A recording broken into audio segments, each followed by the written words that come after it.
먼저 우리 성도님들께 심려를 끼쳐드려서 여전히 죄송한 마음이 있습니다.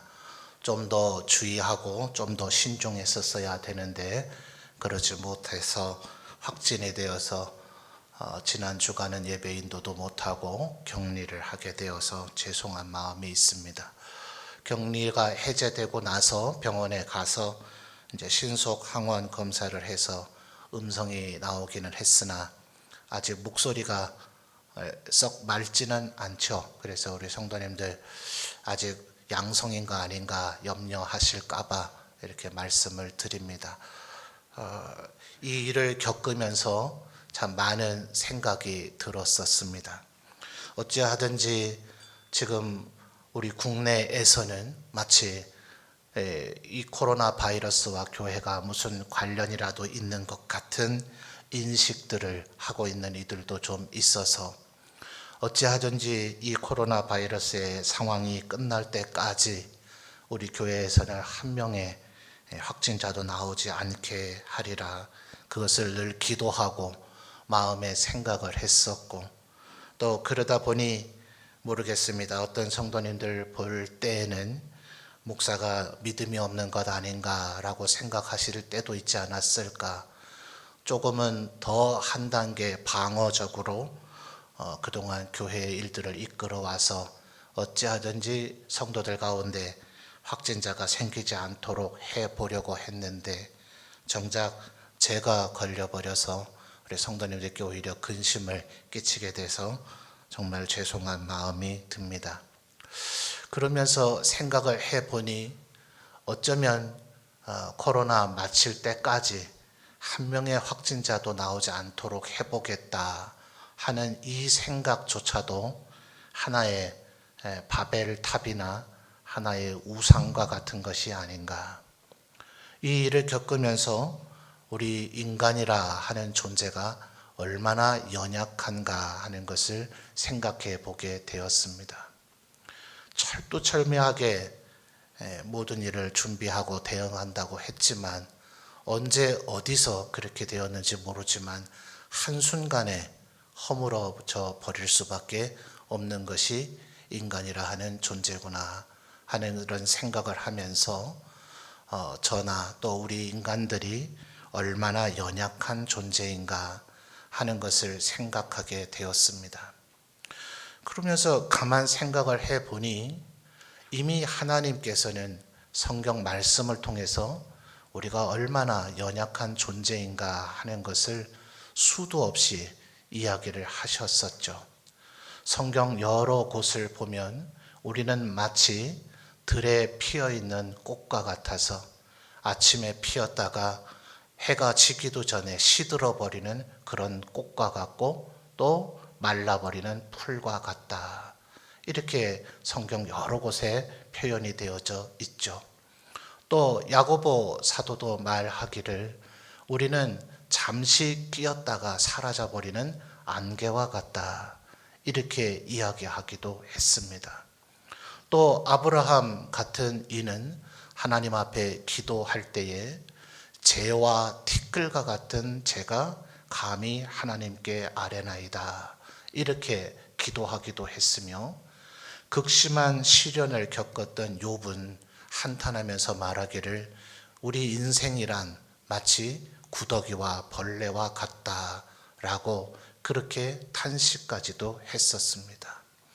그러니 사실은 이미 성경 말씀, 믿음의 사람들의 고백을 통해서 우리 인생들이 얼마나 연약한 존재인가 하는 것이 성경 구석구석에 표현이 되어지고 있었는데 어쩌면 우리는 우리들 스스로가 너무나 강한 존재인 줄 생각하고 있지는 않았는가.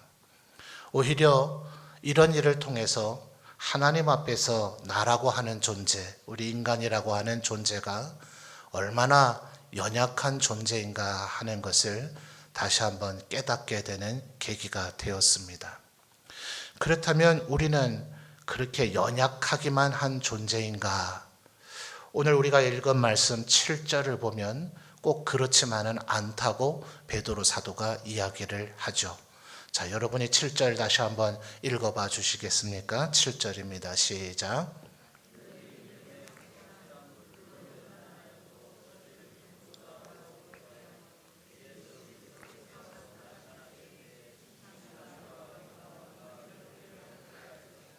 아멘. 7절 중간에 보니까 말을 두 번 꼬아놔서 조금 어렵게 느껴질 수도 있겠습니다만, 불로 연단한 금이라고 하는 개념이 나오죠. 아마 이 금광석이 순금으로 존재하지는 않죠. 보통 그 금광석 속에 금의 성분이 한 35% 이상이 되면 경제적인 가치가 있다 이런다 해요. 이거를 용광로, 도가니 같은 것에 녹여서 거기에서 금 성분만 추출을 해내야 이제 순금이 돼서 보석으로서의 가치가 있는 거 아니겠어요? 그런데 만약 35% 이하면은 그거를 녹이고 다시 굳히고 하는 그런 비용이 훨씬 더 드는 거죠. 그렇게 해서 금덩이를 만들어 본들 그걸 팔아도 그거를 만들어내는 데 든 비용이 더 들기 때문에 금 성분이 35%보다는 더 많이 함유된 것을 이렇게 재련을 한다 하는 거예요.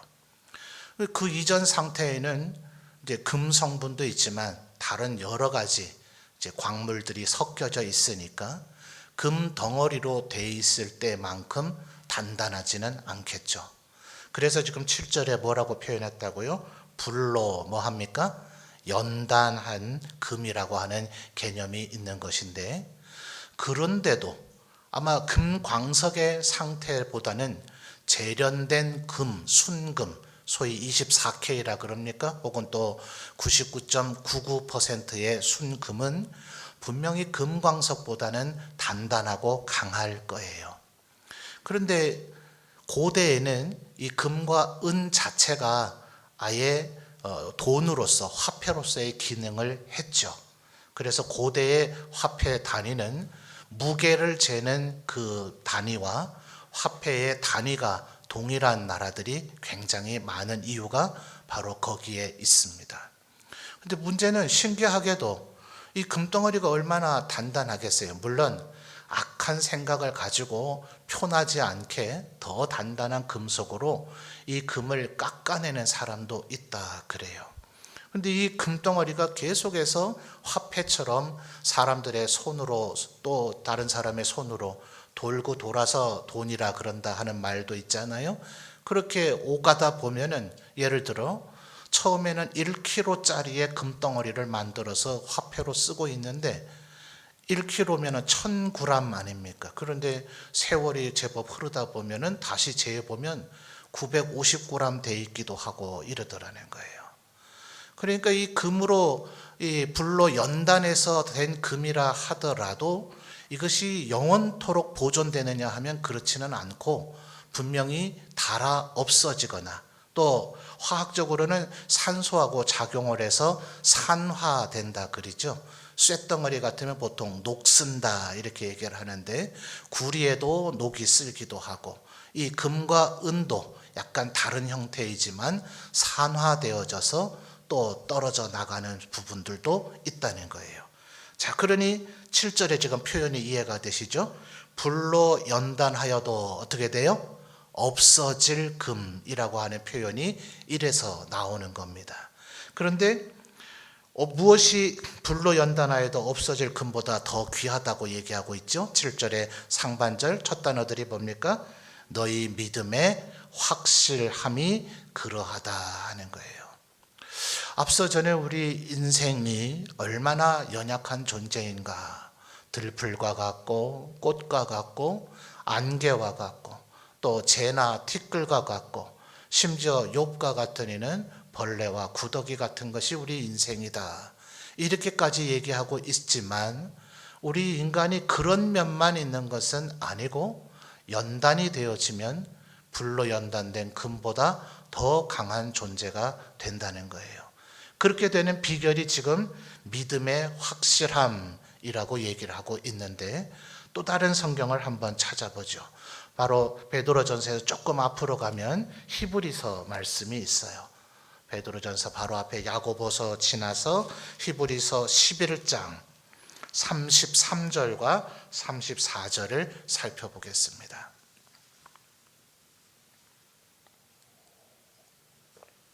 히브리서 11장 33절 34절 말씀. 자, 여러분이 또 읽어 주십시오. 시작.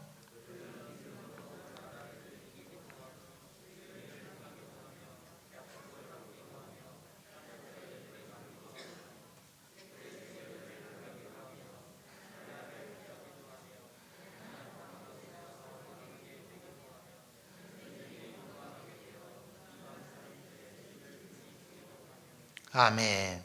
자, 34절의 중간쯤을 보니까 연약한 가운데서 어떻게 돼요? 강하게 되죠. 그런데 모두 다가 그렇게 됐다고 합니까? 일부가 그렇게 됐다고 합니까? 연약한 가운데서 강하게 되기도 하며 라는 이 말은 모두가 이렇게 되는 것은 아니라는 얘기죠. 어떤 존재가 그러면 연약한 가운데서 강하게 되는가? 33절의 첫 두 단어에서 나오죠. 그들은, 그 다음 무슨 단어입니까? 믿음으로. 자, 히브리서 11장을 우리가 흔히 믿음장이라고 이야기를 하죠.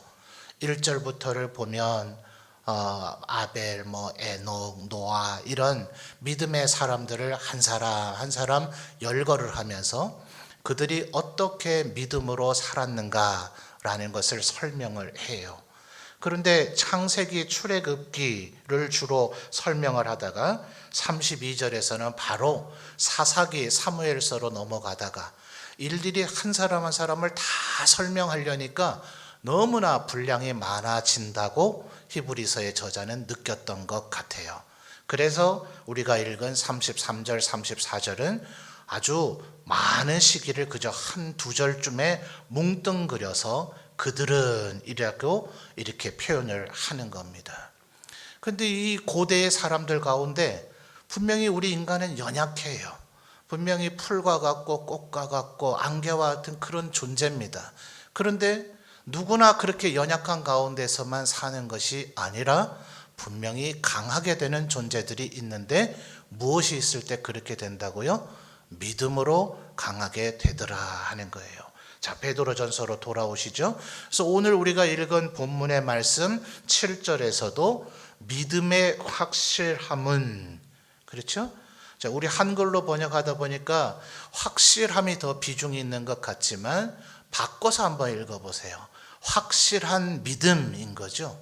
그 믿음이 우리로 하여금 불로 연단됐으면 이 금이 얼마나 강하고 단단해요. 그런데 그 금보다도 확실한 믿음이 더 우리를 강하게 만들어 준다 하는 거예요.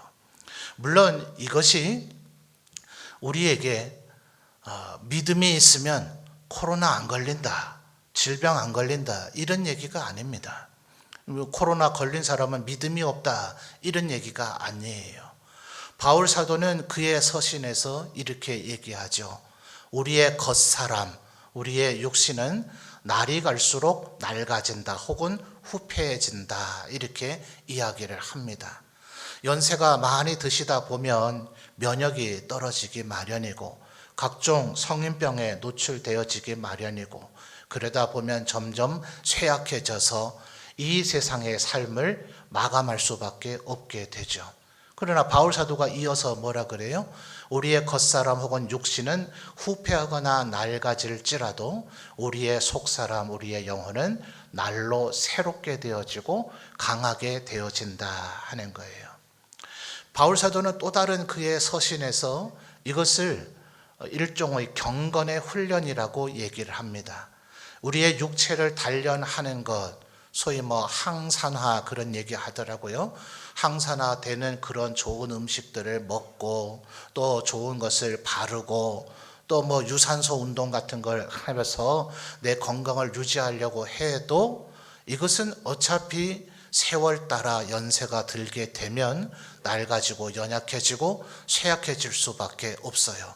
그렇기 때문에 바울 사도는 말하기를 육체의 연단은 이 세상에서는 조금 더 건강하게 살 수도 있어요. 사는 동안 우리의 생명, 우리의 수명이 조금 더 연장되어질 수도 있어요. 그래서 바울 사도는 육체의 연단은 약간의 유익이 있지만 경건은, 그래서 앞에 문장과를 연결을 짓는다면 경건이란 결국 우리의 영혼의 연단을 얘기하는 것이겠구나. 그래서 그 경건은 금생과 내생에 많은 유익이 있다고 이야기를 합니다. 그러니까 지금 바울 사도 못지않게 베드로 사도나 히브리서의 저자도 주목하는 것이 바로 이겁니다. 그러니 사랑하는 성도 여러분, 우리가 살아가다가 때로 실패할 때도 있죠. 좌절할 때도 있어요. 시험 들 때도 있고 질병에 노출될 때도 있습니다. 그런데 그러다 보면 몸이 약해지면 마음도 약해지고 낙심하기가 쉽습니다. 내가 좀 문제가 있는 것인가? 내가 죄를 지은 것인가? 혹은 내가 좀 형편없는 사람인 건가? 그런 생각들이 내 마음속에 스며들어져서 좌절과 낙심을 하게 되기가 쉬워요. 그래서 우리의 인생을 살아가다가 시련을 당하거나 실패를 하게 될 때, 혹은 건강에 심각한 위협을 당하게 될 때 먼저 기억해야 될 것은 실상 내가 그렇게 강한 존재가 아니었구나. 하나님만 온전히 의지하며 살 수밖에 없는 존재였지, 우리는 한숨 태양볕이 강하게 내려치면 말라 비틀어지고 시들어질 수밖에 없는 그런 풀과 꽃과 같은 존재였구나. 그리고 햇빛이 강하게 내려치면 자욱하게 끼어서 한 치 앞도 알 수 없는 소위 오리무중이다, 이런 표현 하잖아요. 그렇게 짙게 끼었던 안개라 할지라도 태양이 높이 솟아오르면 언제 그랬냐는 듯이 형체도 없이 사라져버리는 것이 우리 인생이구나. 원래 내가 연약한 존재이구나 라는 것을 먼저 깨닫는 것이 중요합니다. 그러나 그것으로 인해서 나는 연약하다, 아무것도 할 수 없는 존재다, 이렇게 생각하지는 말고 오늘 말씀 속에서 얘기하는 것처럼 나의 확실한 믿음이 오히려 불로 연단해도 없어질 금보다도 더 나를 강하게 만들어서, 자, 7절 하반절에 뭐라고 얘기합니까? 예수 그리스도께서 나타나실 때에, 자, 우리에게 뭘 얻게 해요? 세 가지가 나오죠. 첫째 뭡니까? 칭찬과, 두 번째요 영광과, 세 번째요 존귀를 얻게 할 것이다. 이 사실을 믿음으로 바라보시는 우리 성도들이 되시기를 바랍니다. 그러니까 지금 이 세상 살아갈 때는 이렇지는 못할 때가 많아요. 여전히 내가 연약한 것 같고 바울 사도가 육체의 가시를 평생 안고 살아야 됐던 것처럼 우리의 인생은 늘 실패하는 것 같고 늘 좌절하는 것 같고 여전히 건강은 계속해서 안 좋은 채로 살아가야 하는 것 같은 그런 삶을 살아갈 수도 있습니다. 그러나 잊지 말아야 될 것은 예수 그리스도께서 나타나실 때에 우리의 믿음이 확고해져 있다면 우리는 하나님 앞에서 칭찬과 영광과 존귀를 얻게 될 것이라는 거죠. 그래서 바울 사도가 또 다른 바울 서신에서 뭐라고 얘기합니까? 우리는 마치 질그릇과 같다는 거죠. 하나님께서 우리를 흙으로 지으셨으니 우리는 질그릇과 같아서 깨지기도 쉽고 부스러지고 사그러들기 쉬운 존재이지만 우리 안에 예수님을 모시고 살면 우리는 그 무엇보다도 존귀하고 강한 그런 존재가 되어지는 거죠. 그런데 여러분, 그것이 저절로 되는 것은 아니에요. 7절에서 지금 뭐라고 얘기했습니까? 너희 믿음의 확실함은 불로 뭐해요? 연단한다고 얘기하고 있죠. 아까 연약한 가운데서 강해지는, 그래서 성경에서 말하기를 철이 철을 날카롭게 하는 것처럼 친구가 그 친구의 얼굴을 빛나게 한다 그랬어요. 또 욥은 말하기를 하나님께서 나를 단련하시고 연단하신 후에는 내가 정금과 같이 나오게 될 것이다. 우리 안에 믿음이 있어서 이 믿음이 그냥 저절로 우리를 강하게 만들어주는 것 아니라 아까 히브리서 11장 33절 34절에서 어떤 이들은 연약한 가운데서 강하여 지기도 한다 그랬잖아요. 누구나 강해지는 건 아니란 말이죠. 뭐가 있어야 돼요?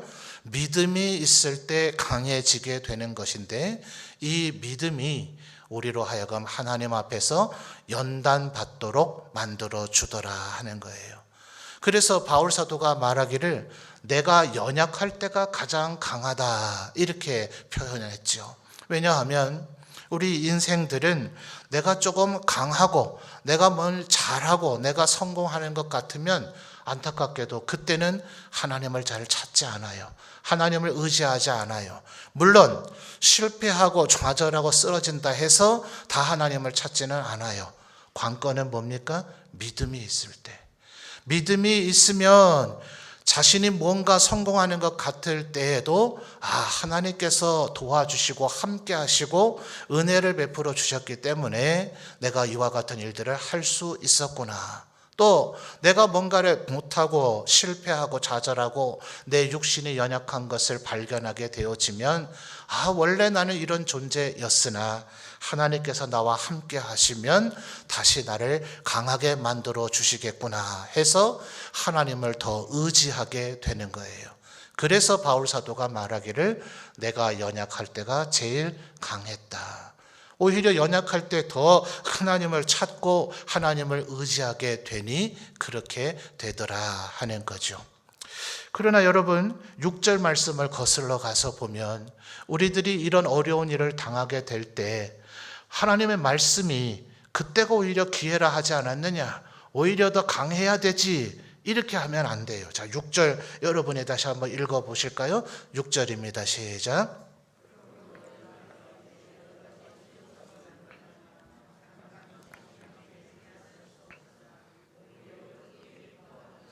아멘.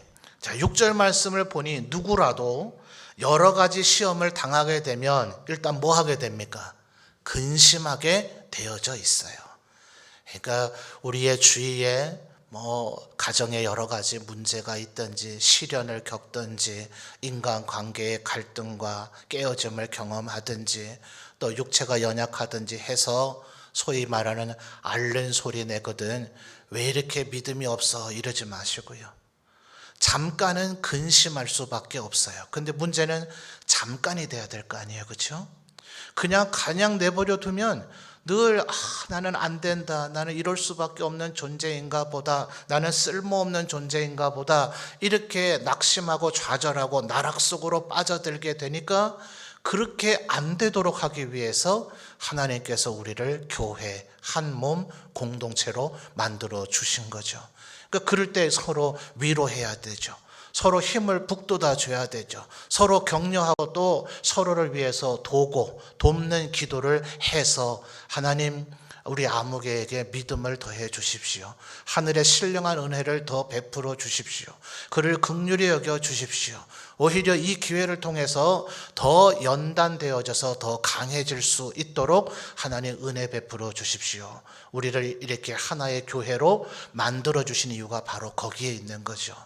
홀로 이 인생의 좁은 길을 걸어가기가 어렵기 때문에, 나 혼자 하나님을 잘 섬기고 믿음으로 버텨나가기가 어렵기 때문에 우리들이 여러 가지 시험을 당하거든 잠깐 근심은 할 수밖에 없겠으나 그의 근심이 잠깐밖에 되지 않도록 서로 돌아보며 권면하며 섬기라고 신약성경 여러 곳에서 우리에게 명령하고 있는 겁니다. 그러니 6절 하반절을 보니까 뭐라 그래요? 오히려 크게 기뻐하게 된다는 거예요. 왜 그럴까요? 아니 근심을 당하고 시험을 당했는데 기뻐하는 사람이 어디 있습니까? 그 정신이 이상한 사람이죠. 그런데 어떻게 해서 오히려 크게 기뻐하게 될까요?